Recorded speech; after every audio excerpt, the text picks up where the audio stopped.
Welcome to the Therapist Burnout Podcast, episode 62. Hey, therapist. Today I have a guest for you. I'm excited to share this episode. And we're just going to do a deep dive into all kinds of things. We're talking about how it's a struggle at the beginning of our careers. I feel like nearly every therapist I talk to has a story about the beginning of their careers that is just like, why do we have to go through this as professionals? So we dive into that, and then just talk a little bit more about Dr. Lisa Marie Bobbies. That's my guest this week, about her own story of finding how to be alive. And it's something that is just on my mind, that the opposite of burnout and depletion, chronic stress, is truly feeling alive. I started to access this after I came out of burnout. Of I wasn't meant here to work constantly, to be stressed out constantly, to work and have nothing else. That I'm a human and I can find things that make me feel alive because this is the one life that you have. It's the one life that I have. And I feel like we're accessing this in this episode. Also, if you have not yet joined my pen pal list, you get all the good stuff. So I've really started to share more and more stories from my personal life. And this week, I'm talking about this feeling alive. I'm doing this Alive series as part of the month of March because, at least where I live, it is like still full blown winter and we're on the precipice of spring. And it's just this mirroring of the season of starting to wake up. And I see this with my burnout clients. You are starting to wake up and you need to wake up to life because you felt so stagnant for so long. Join me on the pen pal list. Well, you'll be hearing stories that of the things that make me feel alive because I want to trigger that glimmer in you. Listen up.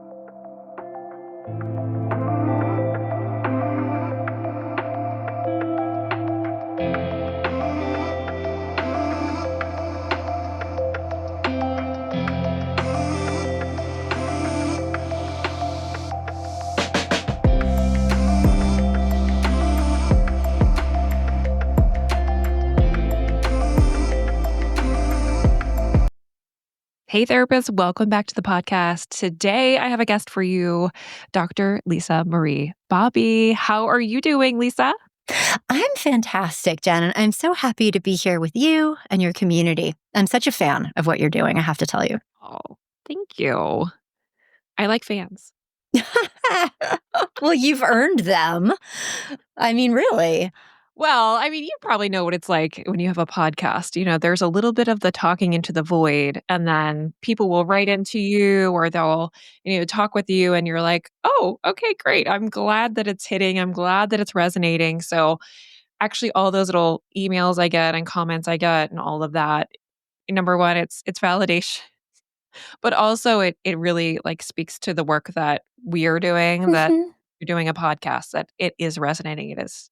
Absolutely. Yeah, you're so right. So like you have podcasts and we're like tossing bottles into the ocean, like just sitting in our little rooms talking to ourselves basically. And is anybody listening? And so when somebody is like gets in touch and says that meant something to me, it's just the best. It is the Yeah. best. It is wonderful. So, as we do on this podcast, Yeah. Lisa, what's your burnout story? I am so glad that you asked because I think, in my role professionally, I've been through a number of different chapters in my career and have arrived at a place where I'm a clinical supervisor. I do a lot of counselor education. I'm running a group practice. And so I kind of need to be the person that is okay. Even if I'm not okay on the inside, right? Yeah. And I know that we do that to a degree with our clients, but I think in a lot of my professional spaces, I've had to do that. And I can, but it's just so refreshing to have the opportunity to talk with you and other professionals about the reality of what we experience and the times that we're actually not that okay, because I feel like globally therapists feel like they need to be okay, right? Other people expect them to be in that space. So I call it the professional armor.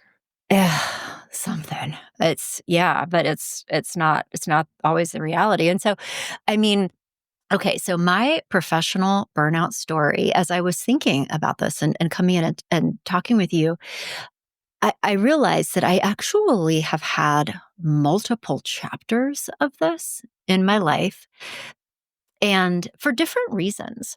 But because I've been doing this for a while. I mean, I, I can't even believe it, but I graduated from counseling school. It'll be 20 years ago this year. Isn't and like I don't even know how that happened. But after I graduated with a master's degree in marriage and family therapy, I love learning. I wanted to keep going. And so I enrolled in a doctoral program because I was like, there's more to learn. And so I did a PhD program in counseling psychology, loved it, learned so much. But it's a lot of work.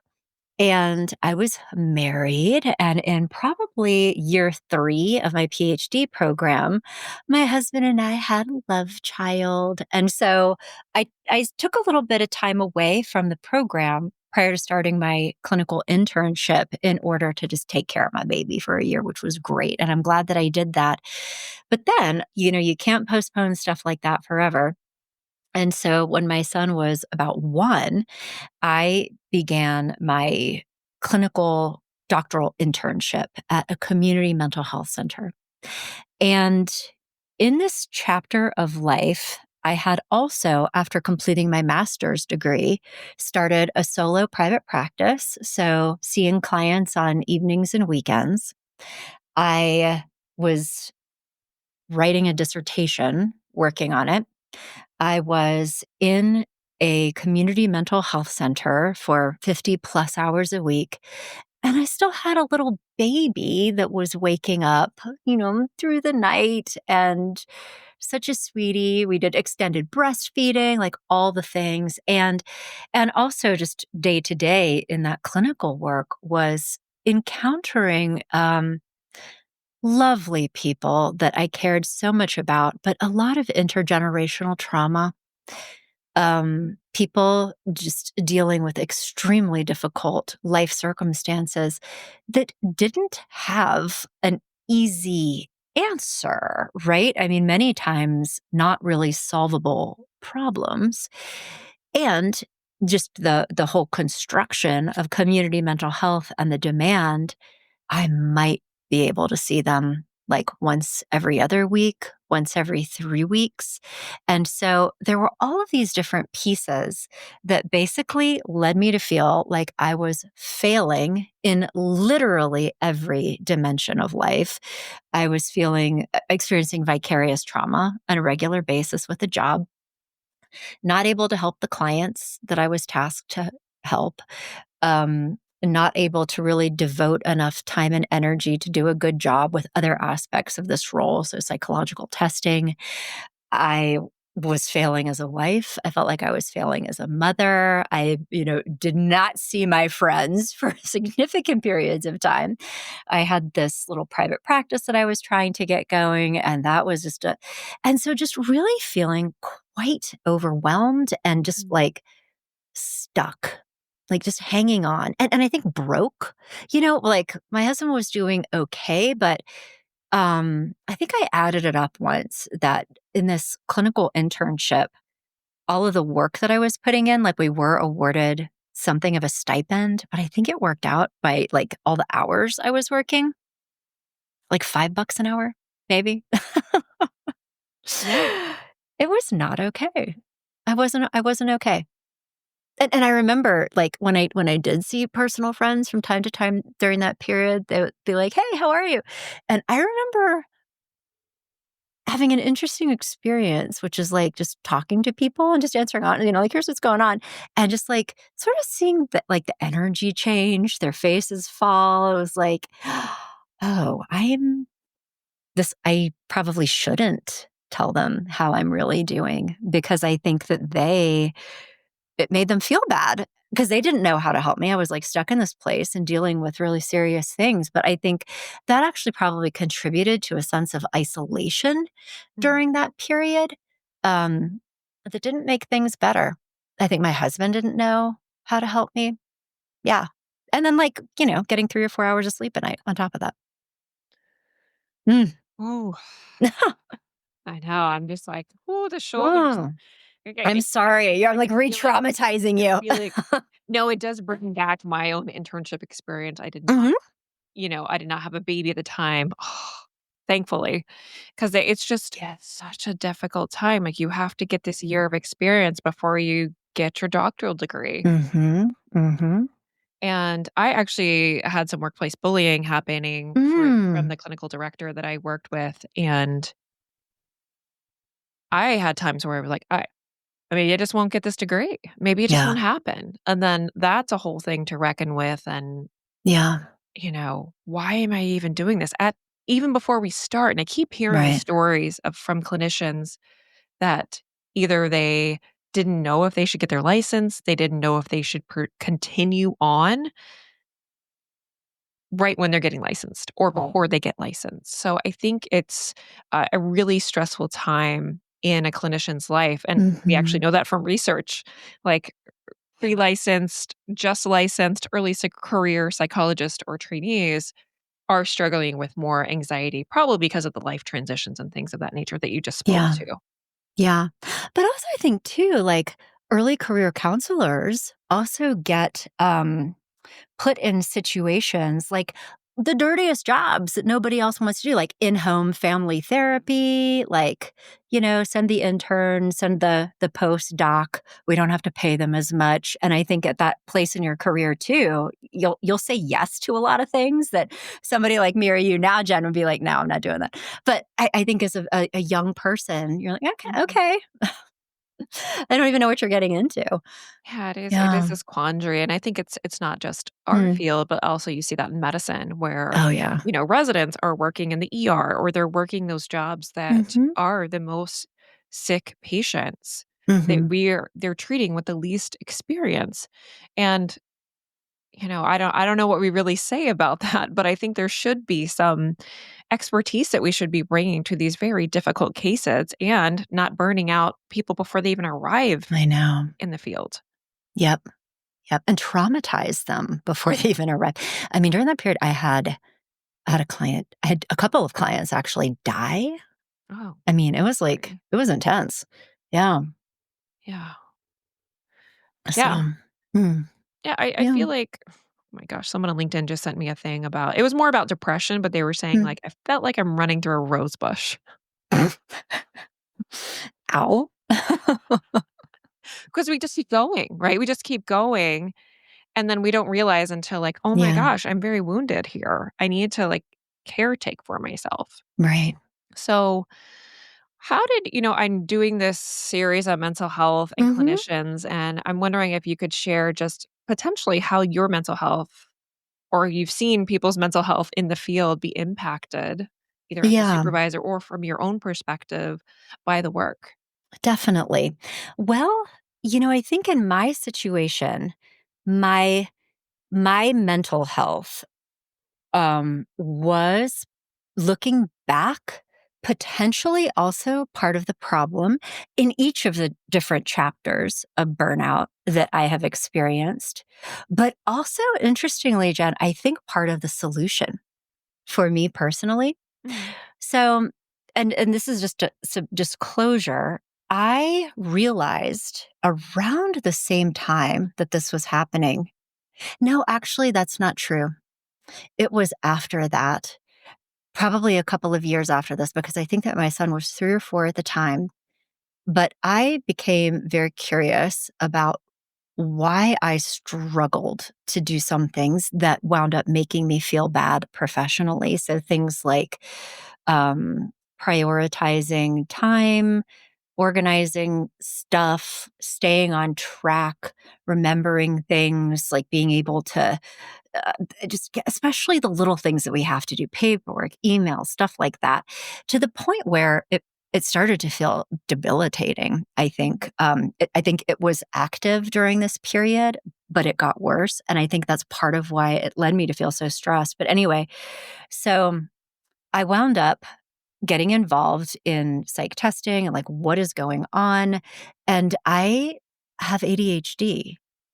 At that time, though, I hadn't connected those dots. I do have a lifetime of feeling, scattered, um, flaky, like all of the things. And that made me feel bad about myself. Like I couldn't, I care a lot. I'm a conscientious person naturally, but I think I struggled with some of the responsibilities of the job because I didn't have a way of understanding what was going on with me.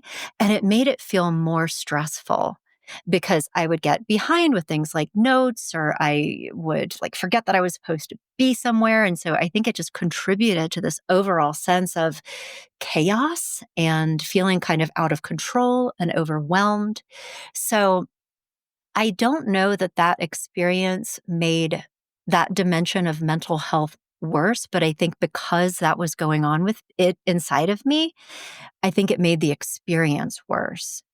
And it made me feel probably, I don't know. I don't really have a tendency towards things like anxiety or depression. I can experience them, certainly, but I don't have a proclivity to be in that space. However, when I'm not managing ADHD and I feel scattered and like I'm not doing a good job, I feel stressed is how I was experiencing it, if that makes sense. No, it makes total sense. Yeah. Yeah. Yeah, because it's a lot to juggle, and I think it has me think of how we're socialized as clinicians in Right. academia as well, that Mhm. we, to be that good student, you have to get all your things in on time and be up on your notes, even in training. Mhm. That gives us the gold star that we're a Yes. good trainee, we're a good student, and so I think all those little things Right. start adding up for us, that these have to be competencies that we have to be good at. Exactly. The good little buns, Flopsy, Mopsy, and Cottontail. And those were the kinds of people that I was in my internship with. They were that. They're naturally organized and time sensitive and doing all the things. And I'm like screeching in 5 minutes late, my hair's wet, like, all of that. And I was like, what is wrong with me? Um, so yeah, that was definitely a salient factor. Mhm, mhm. Oh, yeah. Yeah. But I will also share though, I am a firm believer that there is light and dark in all things. And I will tell you, while this ADHD, I do think made the experience more stressful because I didn't understand it at the time. Everything comes with a superpower, right? Including ADHD. And so as a result of this, it opened the door to a totally new chapter. So anyway, during this period, I was like not okay, like half disassociated, like not really present in life. And my husband at the time, I think, was going through his own crisis of whatever, he was working in a corporate job, like back and forth to the office every day, bored out of his mind. And he's a photographer. He's kind of an adventurer. And he started sending me these links to like websites, like blog posts from these young families who had sold everything and moved into Airstream travel trailers and were traveling the country and doing all these fun things. And he didn't say anything. He wasn't like, let's do this. He would just like send me this stuff. Matt Bobby is diabolical because I would look at these and be like, oh, that looks like so much fun and like compare it to our lives. And so eventually came to him, was like, you know what we should do? And he was like, oh, what a brilliant idea. So the seeds were planted. And I don't know if this was a reaction to the burnout in some ways. Like I really wanted a happier life and saw this as a path. But long story short, we did it. I wound up finishing the internship. We rented our condo, bought a 30-foot long 1986 Airstream Sovereign sight unseen, and spent an entire year traveling the country, doing whatever. And this was also back in the day when people weren't really doing that. It I mean, wasn't this would have been cool. like, Yeah. well, I mean, some people were doing it, obviously. We wound up Mhm. meeting some of the people that Digital Matt had sent to nomads, me. you could just, like, work Exactly. from wherever. That wasn't probably the thing then. Well, I mean, it was probably, I wanna say 2013 is when this happened, and so, I mean, it was, like, emerging, um, but it was one of the best years, and I'm so grateful for it, and I also don't think that that would have happened if I/we had been more collectively satisfied with our life, that it kind of opened us up to the possibility of doing something radically different, and it was so cool. Yeah. Yeah. That is awesome. Yeah. Yeah. So we Yeah. did it when our son was 2, and then we also did it again when he was 6. Wow. Yeah. Yeah. It was really great. Do you think that was an outgrowth of, you know, kind of living in the box of the conformity of, "Okay, I'm supposed to do this internship, and then the next year, I'm supposed to get a job or continue in my practice," and kinda similarly for your husband, like, just working that 9 to 5 grind, there was something about it that just felt like, "We need to break out. We need to do something else." Yeah. Well, I think one thing about Matt and I, and I do think that in part this goes back to being somebody with ADHD. I think that one of the superpowers is a generally more just like flexible orientation to life. And so and he is an artist. And so I don't think that either of us ever felt a sense of pressure to conform into like a certain life path. That was not like a meaningful concept for either of us. I think, though, both of us recognized that we were not happy with what we were doing. And so I think that it was more a reaction to that, like, this is not fun at all.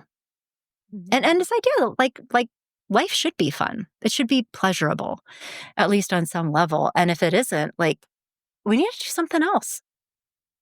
Yeah. Yeah. I'm just letting that hit me for a minute.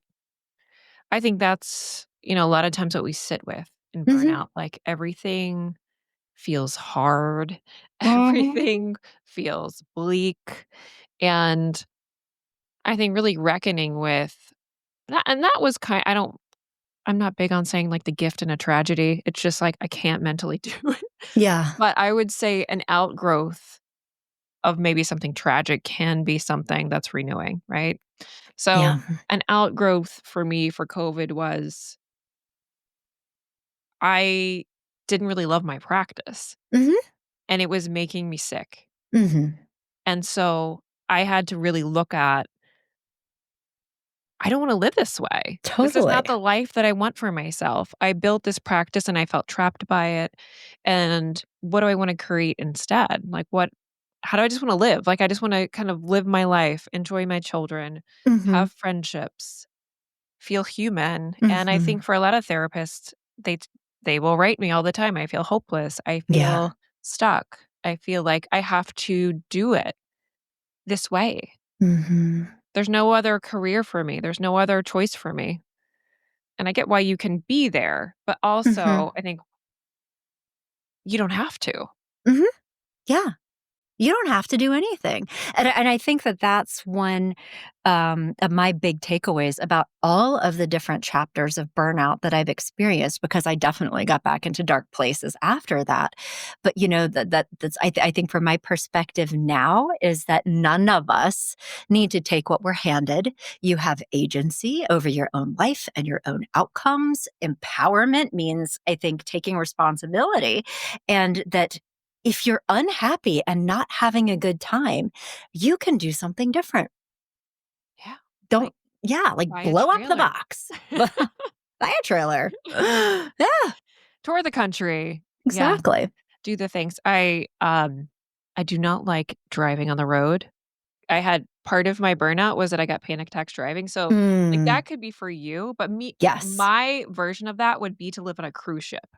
There you go. That would be my version, which I don't know, my partner doesn't like cruising, so I don't know how that works for me, but, You will visit him in the different ports. fly to the Bahamas and meet me. Yeah, that sounds Perfect. fun. Day. I love it. Problem solved.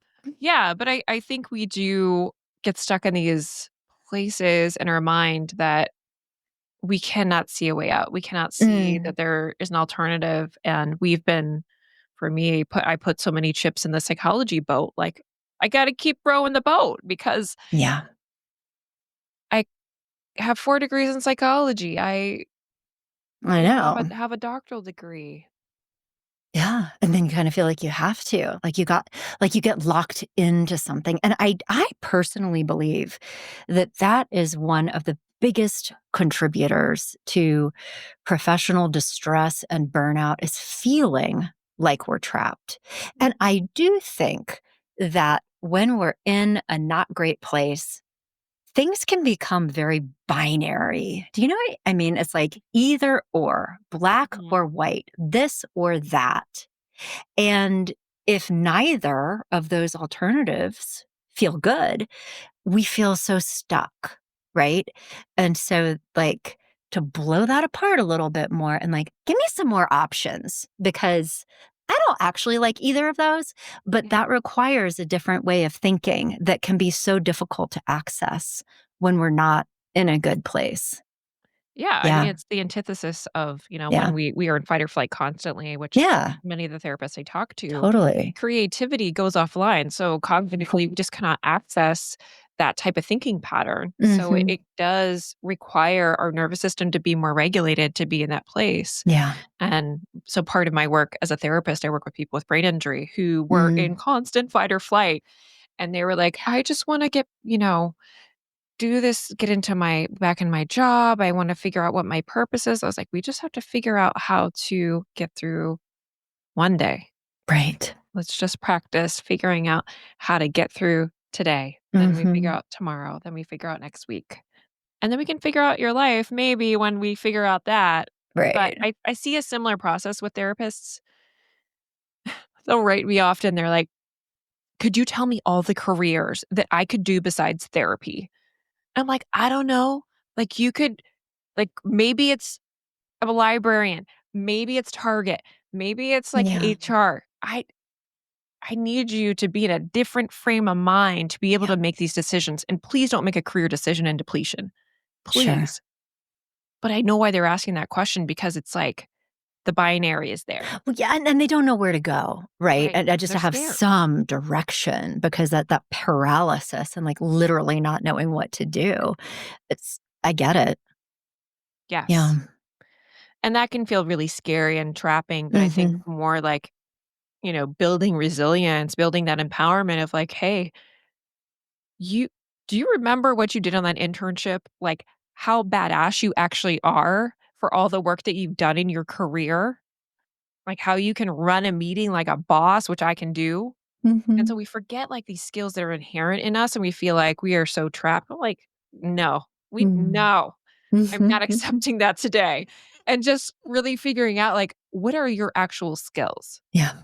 How can we actually see this differently? So I have to Mhm. really shake them up and let them know, like, the strength I see in them. Mhm. And yeah, you feel beat down right now. Get it. Been there. Understand it. But we need to start building like a foundation of what you can do and just take a break if you can. Yeah. Great perspective. So, Yeah. I'm curious about your work with supervisees. Like, what are the newbies? How are they dealing with like being new therapists?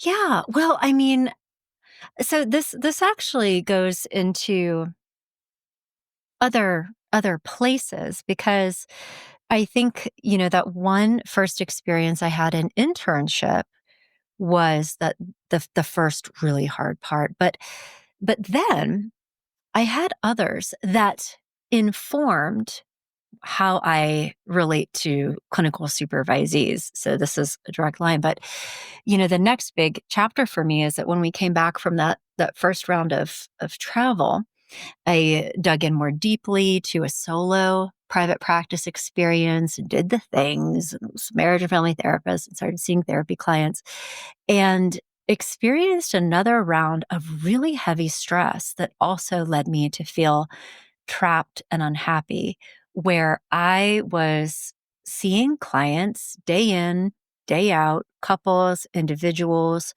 but I was struggling to feel effective with them.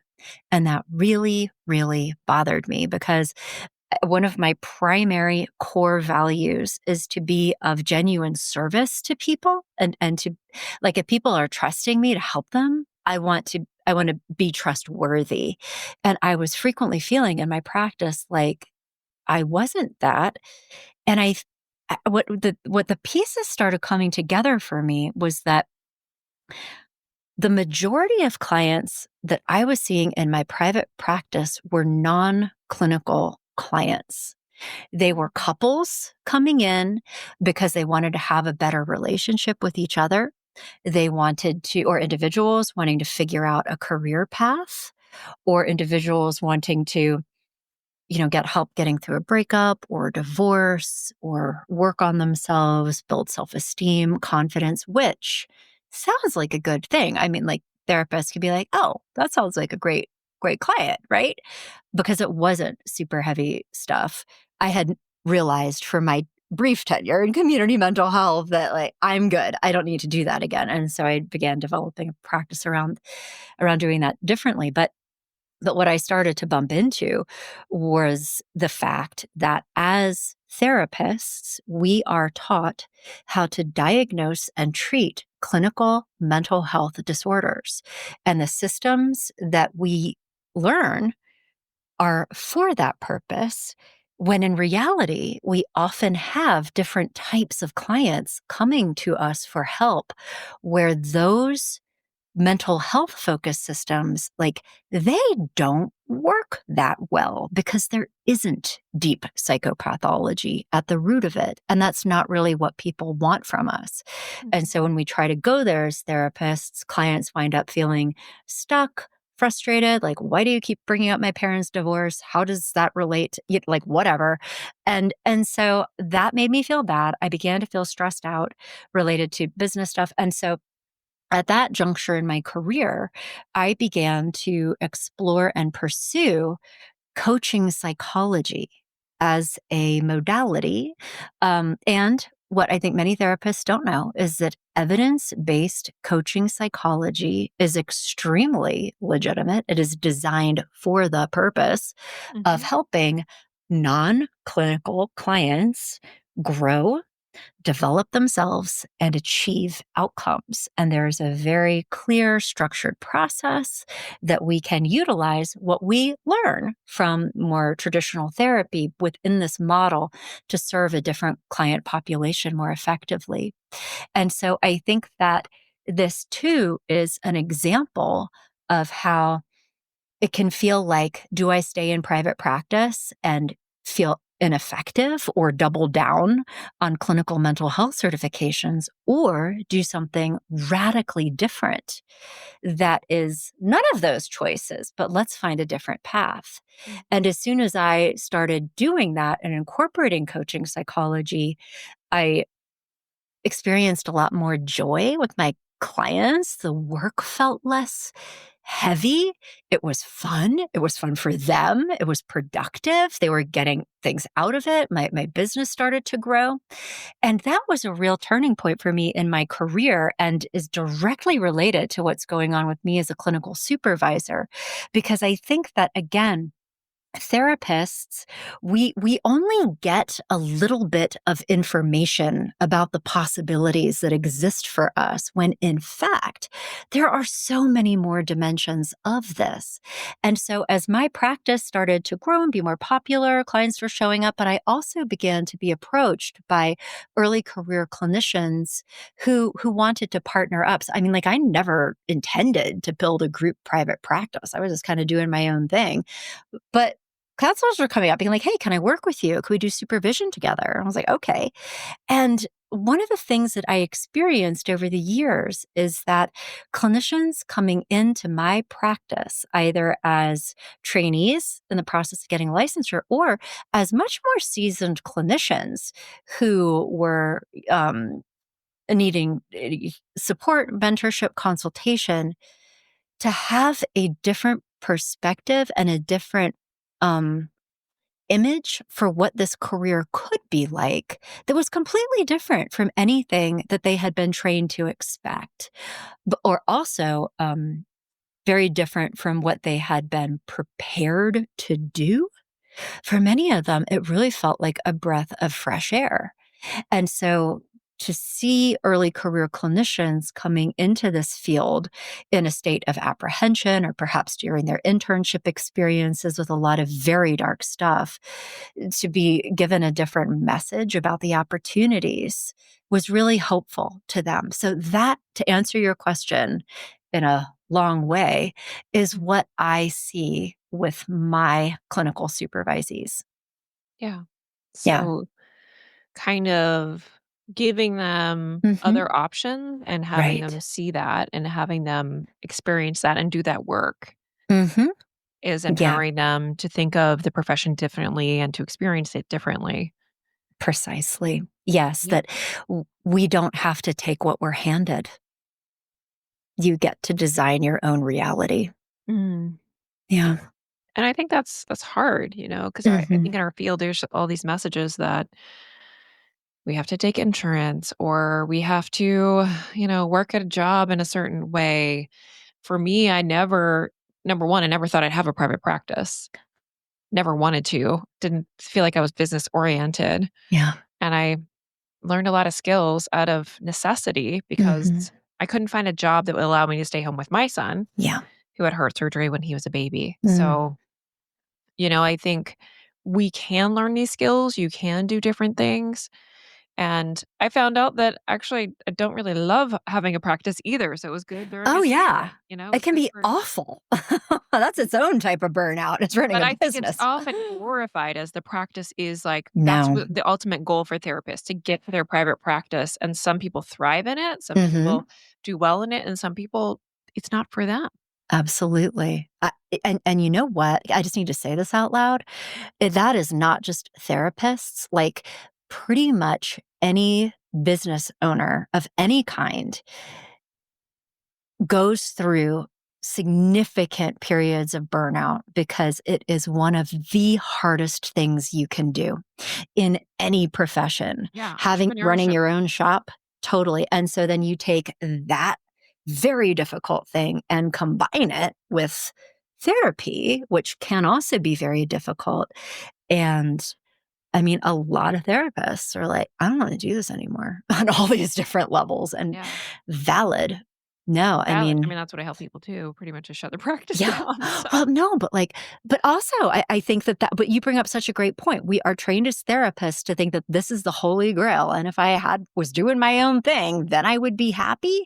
And in contrast, you're totally right. There are some like entrepreneurial personalities who thrive in that sort of uncertainty, having to figure out so many different things, sales, marketing, business systems, finance, like all the yeah. stuff. And the reality is that most people experience that as incredibly stressful. So that when therapists go and try to do that and are totally overwhelmed and Yeah. anxious, then they're like, well, what does this mean? Right. What's wrong with me now? Right? Yeah, this Because this was wasn't the supposed to be answer. the best. Yeah. No, it's awful. And Don't do it. I thought about if I would have kept my practice small, like a small cash pay practice and then had other work on the side, which who knows, like maybe I'll go back to just working with therapists and therapy at some point. Mm, I have inklings. I just like the coaching work I do with therapists, so I'm fine with that. yeah. But there's a part of me that loves therapy. But if I'd kept it small and then had, you know, did the contract work that I do as a Hmm. psychologist in the schools, would I be would it have worked? Maybe, but again, Maybe. I Yeah. didn't think of, coming outside of the box Right. until later. So, I think for therapists thinking of if you do private practice, great. It's really isolating. So So, isolating. your social needs need to be met somewhere else. So, if you're a super social person, it might be fine. It might be like, "I am super extroverted and I go out and party and it's great." Not me.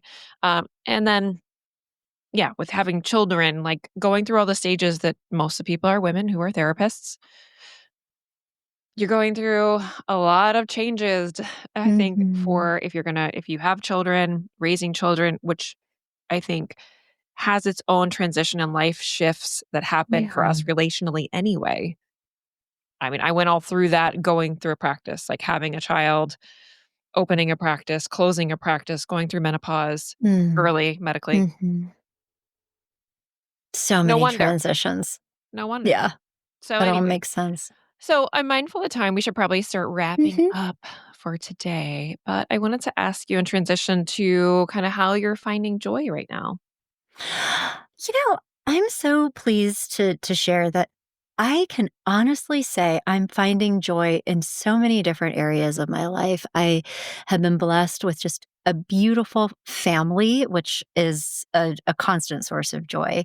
And I think personally, I have wonderful friends and have developed a community of friends who are also therapists, which I think is really helpful to be able to talk about some of the realities of our shared profession, but as a owner now of a pretty substantial group private practice, I have like 50 therapists running around here. Oh, wow. I've also built a community of people who are not in our field, but who are running various types of businesses to be able to connect around Yeah. that experience because it's like its own thing. But finally, having time for personal hobbies, snowboarding. It's snowboarding season in Colorado, so we're all very happy about this. Nice.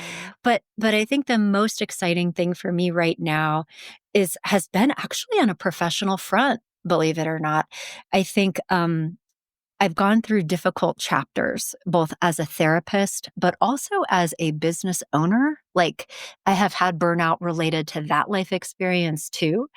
But over the last couple of years, working on creating different business systems has been really exciting. And in the latest incarnation of my business, I think I'm doubling down on how do we help and serve therapists around flourishing in this career. And so I have taken my own journey related to becoming a certified coach, a board certified coach, and turning that into educational programs for therapists to obtain formal certification through the CCE to become board certified coaches, which is the right credential for therapists. When therapists want to do coaching, that is what they do. And so being able to educate therapists, open up doors to different ways of helping people, I think is really exciting. And so, like now with this, I have therapists coming in and they have been so burned out by these traditional experiences in mental health. And they're like, I can't keep doing this. And they're looking for opportunities and to think, how can I continue doing some of what I know how to do so well, but apply this in a different way that feels genuinely energizing for me, fun for me, carving out a different professional niche feels really exciting for them. And so thinking more about how I can be of service to other people in this field has brought me so much joy. I have been doing Love, Happiness, and Success for Therapists, the podcast. And and I think my intention is the same as yours, Jen, like just this recognition that there are so many people in our field who have gotten into this with such noble intentions and such a service, um, a heart for service, so much love, this desire to help others, but in doing so have felt truly damaged Mhm. by the experience. And so, what do we need to be putting in front of therapists in order to provide direction, guidance, help, even for things like starting a private practice. Like, what do I need to know about Yeah. that? Or making decisions around, do I want to cash pay, insurance, being exposed to different models and orientations towards therapy. I think actually one path of healing, above and beyond coaching, that's what I discovered. But another one for therapists can be getting very clear about a different professional niche that is very much connected to what is meaningful, valuable to them, and where they feel like they can flourish and thrive. Like, I had the most interesting conversation recently with another therapist who went through exactly what you and I did and took time off, actually, like went and worked at an insurance company for a couple of years because she just couldn't do it anymore, and then stumbled on financial therapy, Yeah. which is something that she had become very interested in personally. But like, all the stuff started lining up around, oh, I could just do that. And so Yeah. I think that also, just putting different possibilities in front of therapists like that Yeah. has given me so much joy, because the world needs us. They do.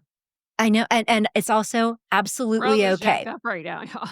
Yes, there's craziness going on, but like, and it's also, I just want to say, totally okay and positive. And people also need permission to just like go do something else. You do not have to be a therapist. You do not have to make this work.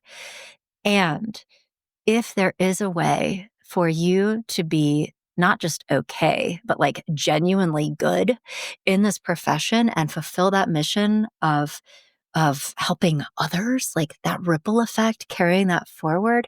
There's so many ways of doing that. And the world needs people to do that. Yeah. Yeah. Yeah, So, I think it's like some people I meet, yeah, they're burned out, but they really are wanting still to do this work. They really feel like right. they can do it. They just Hmm. need to figure out a different way. And then some I meet are like, I need to shut it down and I cannot Yeah. do this work. And maybe you're right. Like maybe they'll take that time off. Maybe they'll do something else for a season and come back. I don't know. But if you are at that point, you likely need a break. And so Totally. a lot of the work that I do is really offering that permission Hmm. to listen to what is coming up inside of you Yeah. and don't keep putting yourself in situations where you're going to be chronically depleted. Right. You don't feel human anymore. Right. So do things that bring you joy again. Do things that make you feel human again so you could feel like Hmm. then after the depletion is over, you can start making those decisions Yeah. to figure out the next steps, but you can't do it from that depletion point, and that's, Absolutely. like, one of the main things I try to hone in for people in burnout is it's not the time for that. We're not making career decisions right now. Hmm. We're figuring out your burnout. We're figuring out what you can do to make money, just Hmm. right enough job. Like, it just Yeah. has to be a good enough job so your body can do it, and then you can make some money Hmm. and eat. Yes. That's what you have to Absolutely. do. Alright. So another question that I'm starting to ask with you and Hmm. other guests that will come on is what would you tell a therapist that's in burnout? Yeah. I think the number one thing that I have learned through the years and different, chapters of my career is centered around this idea of empowerment and the fact that all of us can do literally anything we want. Even if it feels like you can't in that moment, Mhm. you have choices, you have agency, and you get to design your own reality in whatever image you desire. And I think that requires making contact with your core values. What is my life's mission? What is my purpose? What is meaningful to me? And then finding ways of living those values. And it could be through your work, it could be through your personal life, Mhm. but that you can do anything you want.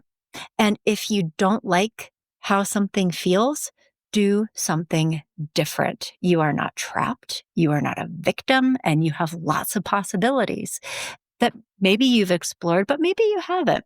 And so to be open Mhm. to new ideas, because sometimes I think when we are in dark places, we can certainly become as we discussed, binary, narrow. It feels black and white. It feels either or. But I think also sometimes when we're really not okay, we need to do something radical in order to liberate ourselves and just like blow up the old world, open up doors to another. And so I also think that being in a dark place can give you motivation and courage to do something that you might not have been able to do before. And so to use these moments Mhm. as turning points that can take your life in a totally different direction.